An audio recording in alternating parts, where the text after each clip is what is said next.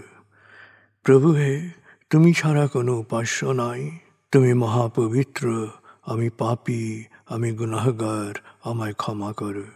প্রভু হে, তুমি ছাড়া কোনো উপাস্য নাই, তুমি মহাপবিত্র, আমি পাপী, আমি গুনাহগার, আমায় ক্ষমা করো। প্রভু হে, তুমি ছাড়া কোনো উপাস্য নাই, তুমি মহাপবিত্র, আমি পাপী, আমি গুনাহগার, আমায় ক্ষমা করো। প্রভু হে, তুমি ছাড়া কোনো উপাস্য নাই, তুমি মহাপবিত্র, আমি পাপী, আমি গুনাহগার, আমায় ক্ষমা করো। প্রভু হে, তুমি ছাড়া কোনো উপাস্য নাই, তুমি মহাপবিত্র, আমি পাপী, আমি গুনাহগার, আমায় ক্ষমা করো। প্রভু হে, তুমি ছাড়া কোনো উপাস্য নাই, তুমি মহাপবিত্র, আমি পাপী, আমি গুনাহগার, আমায় ক্ষমা করো।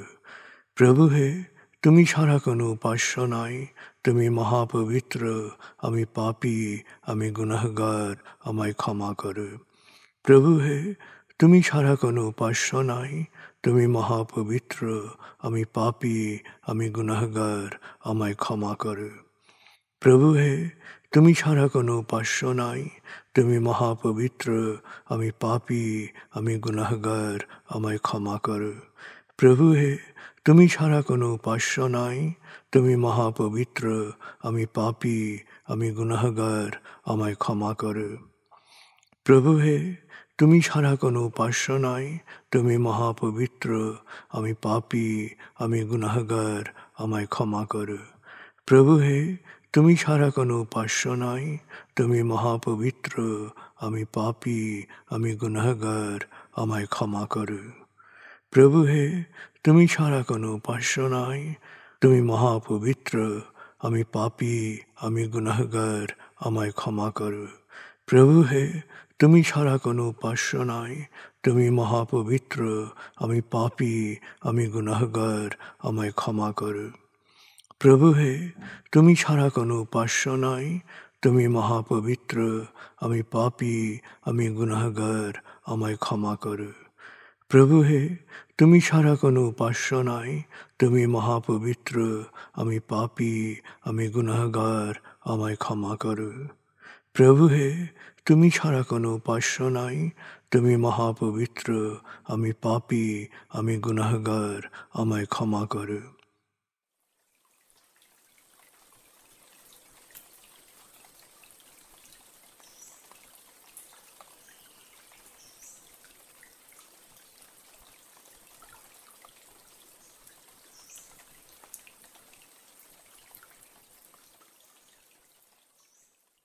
এবার আমরা সূরা তাকবীর এর মর্মবাণীর অংশ বিশেষে ডুবে যাব। তারপর ডুবে যাব আজকের জন্য নির্ধারিত সূরার তেলাওয়াত ও মর্মবাণীতে। 81 সূরা তাকবীর। দয়াময় মেহেরবান আল্লাহর নামে।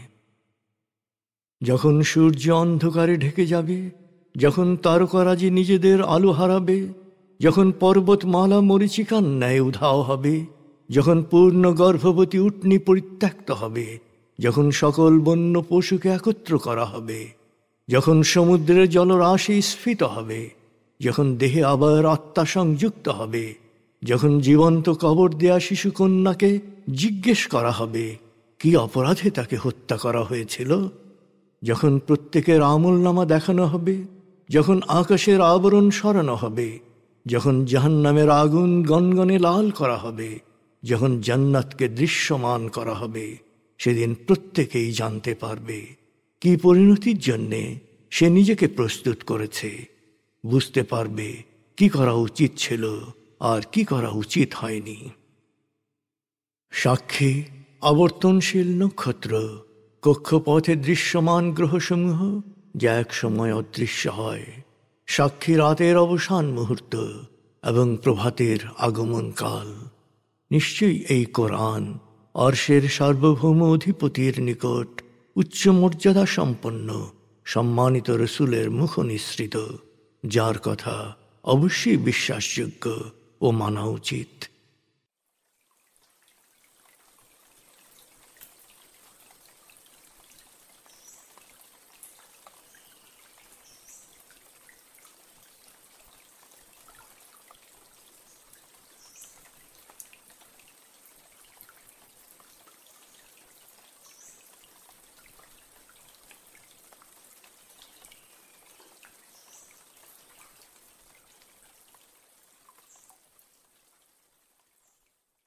এবার আমরা সূরা আরাফ 1 থেকে 25 আয়াতের তেলাওয়াত ও মর্মবাণীর গভীরে ডুবে যাব। 7 সূরা আরাফ। বিসমিল্লাহির রহমানির রহিম। আলিফ লাম মিম صاد كتاب أنزل إليك فلا يكن في صدرك حرج منه لتنذر به وذكرى للمؤمنين. اتبعوا ما أنزل إليكم من ربكم ولا تتبعوا من دونه أولياء قليلا ما تذكرون. وكم من قرية أهلكناها فجاءها بأسنا بياتا أو هم قائلون. فما كان دعواهم إذ جاءهم بأسنا إلا أن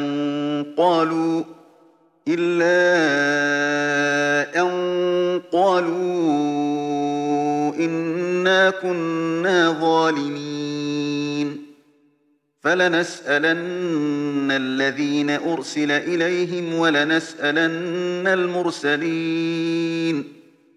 فلنقصن عليهم بعلم وما كنا غائبين. والوزن يومئذ الحق. فمن ثقلت موازينه فأولئك هم المفلحون. ومن خفت موازينه فأولئك الذين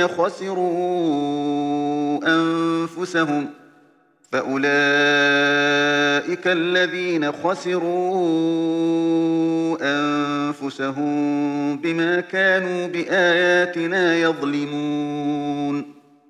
ولقد مكناكم في الأرض وجعلنا لكم فيها معايش قليلا ما تشكرون. ولقد خلقناكم ثم صورناكم ثم قلنا للملائكة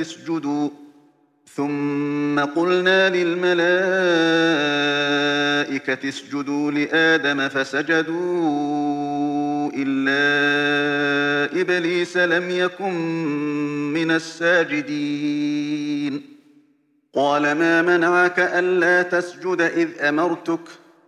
قال أنا خير منه خلقتني من نار وخلقته من طين.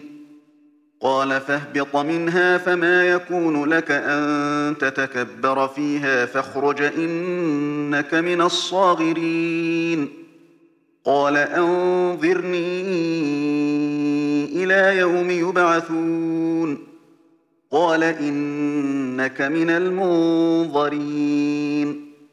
قال فبما أغويتني لأقعدن لهم صراطك المستقيم. ثم لآتينهم من بين أيديهم ومن خلفهم وعن أيمانهم وعن شمائلهم ولا تجد أكثرهم شاكرين.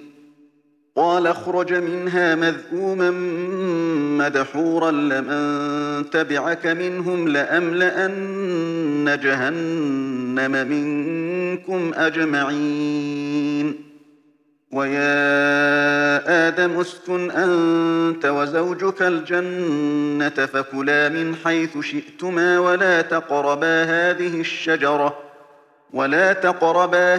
الشجرة فتكونا من الظالمين فوسوس لهما الشيطان ليبدي لهما ما وري عنهما من سوآتهما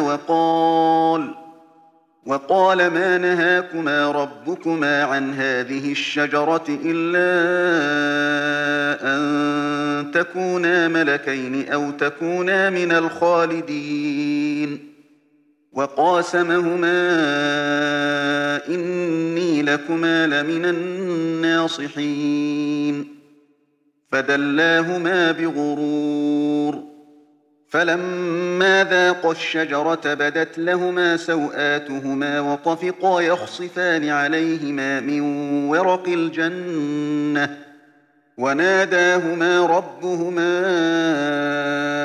ألم أنهكما عن تلكما الشجرة وأقل لكما إن الشيطان لكما عدو مبين قالا ربنا ظلمنا أنفسنا وإن لم تغفر لنا وترحمنا لنكونن من الخاسرين قال اهبطوا بعضكم لبعض عدو ولكم في الأرض مستقر ومتاع إلى حين قال فيها تحيون وفيها تموتون ومنها تخرجون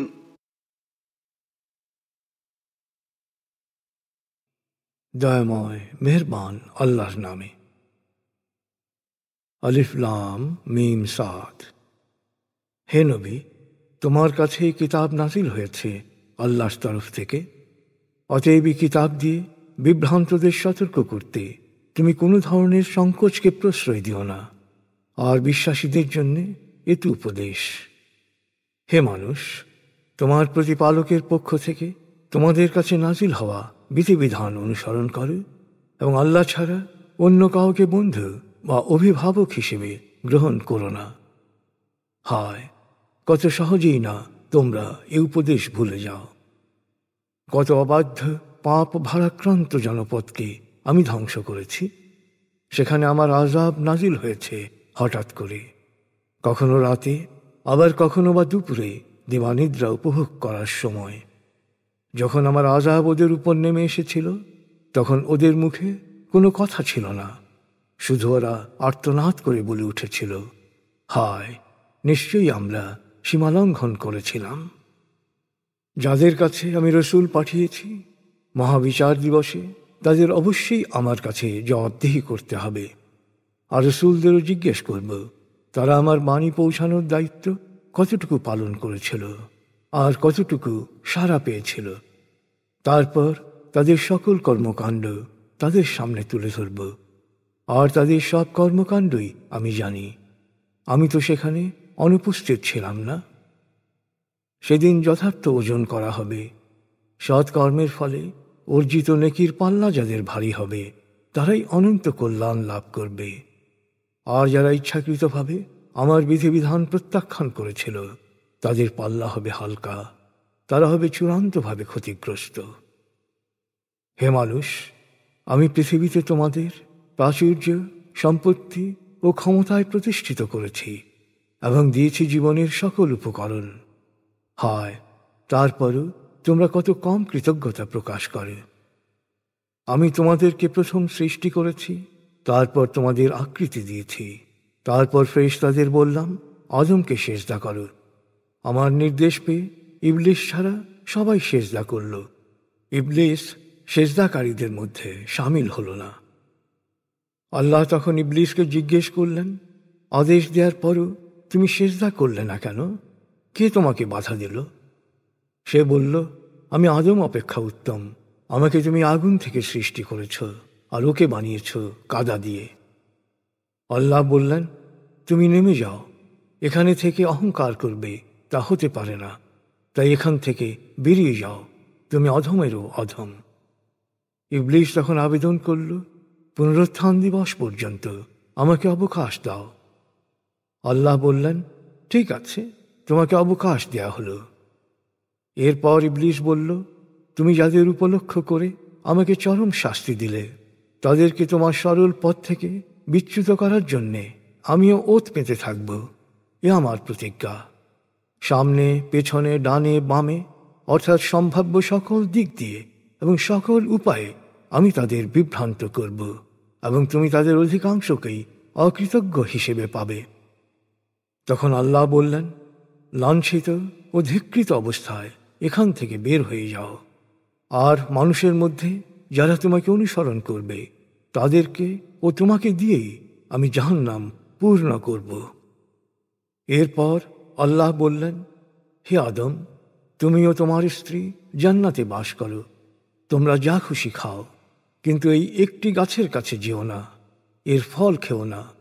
যদি যাও তাহলে তোমরা সীমালঙ্ঘনকারীদের অন্তর্ভুক্ত হবে। তাদের নগ্নতা বা লজ্জাস্থান সম্পর্কে তারা ছিল অসচেতন।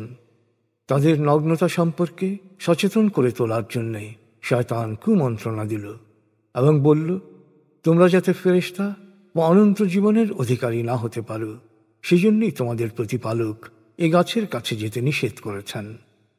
শয়তান তখন তাদের কাছে শপথ করে বলল, আমি তোমাদের সত্যিকারের শুভাকাঙ্ক্ষী। এভাবেই তারা শয়তানের ধোঁকায় পড়ে অধঃপতিত হল।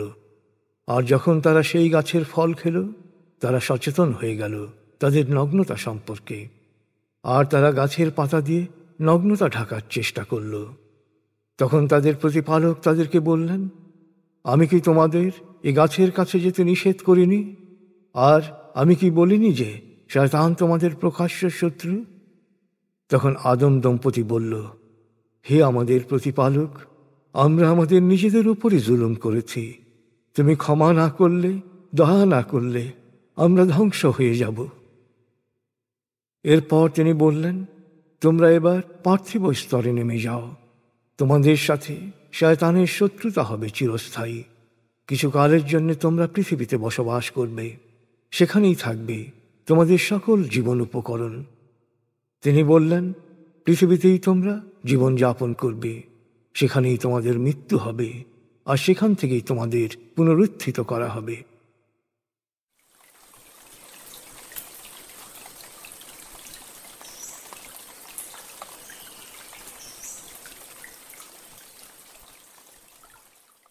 আপনি এতক্ষণ মর্মবাণীর গভীরে ডুবেছিলেন। এবার আপনার মনে মর্মবাণীর যে বিষয়গুলো দাগ কেটেছে, সেই বিষয়গুলোর ভাবনায় ডুবে যান।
এবার আমরা জিকির ও দোয়ার গভীরে ডুবে যাব।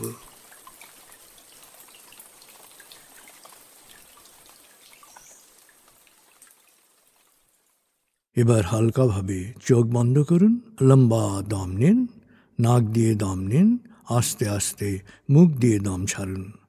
দম নেবেন পেটে, ছাড়বেন মুখ দিয়ে। দম নেওয়ার চেয়ে দম ছাড়তে সামান্য বেশি সময় নিন। দম নিতে নিতে ভাবুন প্রকৃতি থেকে আফুরন্ত প্রাণশক্তি শরীরে প্রবেশ করছে, আর দম ছাড়তে ছাড়তে ভাবুন শরীরের সকল দূষিত পদার্থ বাতাসের সাথে বেরিয়ে যাচ্ছে। নাক দিয়ে দম নিতে নিতে ভাবুন প্রকৃতি থেকে আফুরন্ত প্রাণশক্তি শরীরে প্রবেশ করছে, আর মুখ দিয়ে দম ছাড়তে ছাড়তে ভাবুন শরীরের সকল দূষিত পদার্থ বাতাসের সাথে বেরিয়ে যাচ্ছে। দম নিতে নিতে ভাবুন প্রকৃতি থেকে আফুরন্ত প্রাণশক্তি শরীরে প্রবেশ করছে।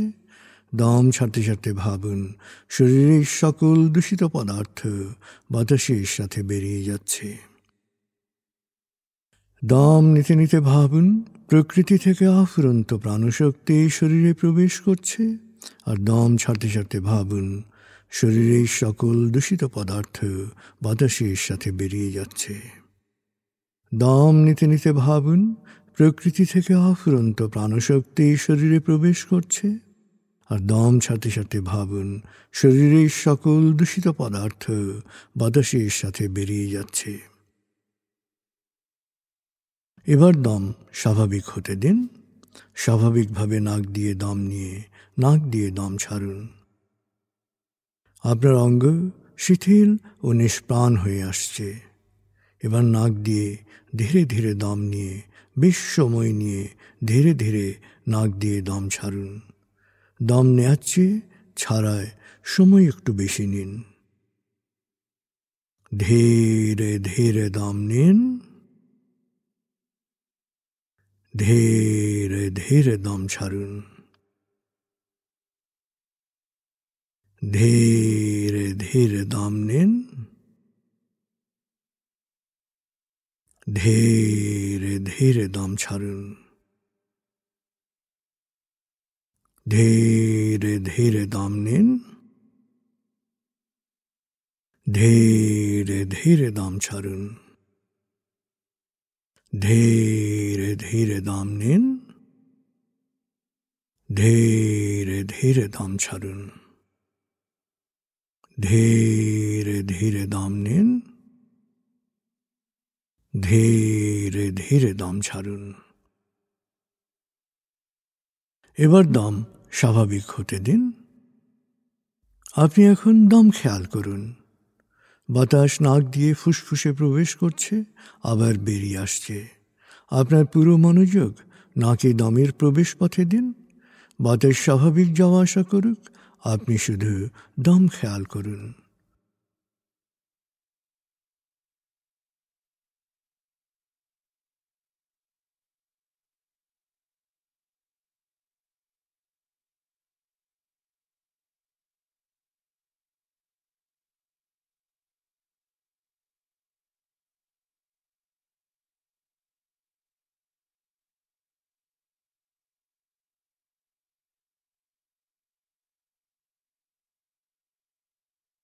অনুভব করুন আপনার শরীর ভারী লাগতে শুরু করেছে।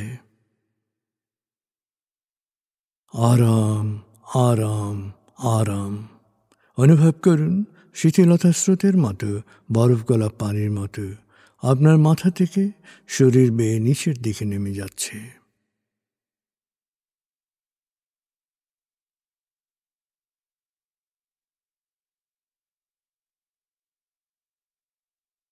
আপনি এখন পুরোপুরি শিথিল। শিথিলায়নের গভীর স্তরে প্রবেশ করেছেন আপনি। আপনার ব্রেন ওয়েভ বিটা স্তর থেকে নেমে গেছে আলফায়। মনের বাড়ির পথে আপনি এখন আলফা স্টেশনে এসে পৌঁছেছেন। এই স্টেশনে আপনার জন্য রয়েছে বিশেষ ওয়েটিং রুম। আলফা স্টেশন থেকে আপনি এখন মনের বাড়িতে যাচ্ছেন। আমি গণনা শুরু করছি। 19,